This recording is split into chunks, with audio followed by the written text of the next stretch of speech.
Sa video na ito na inupload ng isang netizen sa social media, makikita ang isang grupo ng mga turista na nagsasayawan sa harap ng isang convenience store sa kahabaan ng National Highway sa Barangay Urbis, Tondo, San Juan, La Union noong madaling araw ng Mayo 10. Dahil dito ay nagpaalala ang La Union Provincial Police Office o LUPPO sa mga residente at turista na maging responsable sa pagbisita at pag-enjoy sa surfing capital of the North nitong Lunes, Mayo 18.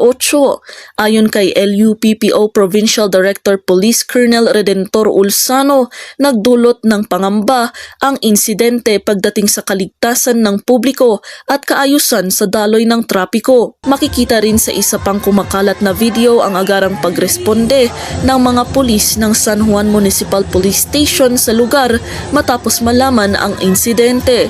Kalaunan ay matagumpay nilang pinahinto ang aktibidad.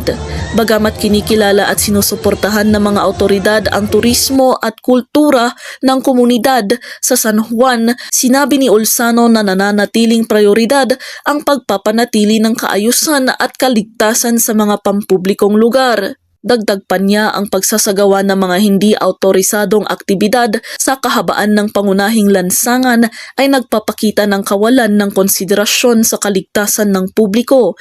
Maaari rin umano itong magdulot ng panganib sa mga motorista, makaabala sa daloy ng trapiko at malagay sa alanganin ang mga kalahok at maging ang iba pang mamamayan. Pinaalahanan naman ng LUPPO ang publiko na sundin ang mga regulasyon sa kaligtasan sa kalsada at iwasan ang mapanganib at nakakagulong mga aktibidad sa matataong lansangan. Hinimok din ng pulisya ang mga turista at residente na responsableng tangkilikin ang pasyalan sa La Union habang iginagalang ang lokal na komunidad at umiiral na batas. Samantala, kinumpirma ng pulisya na walang naitalang nasugatan o naaksidente sa sitwasyon. Ira Marzan para sa Herald Express.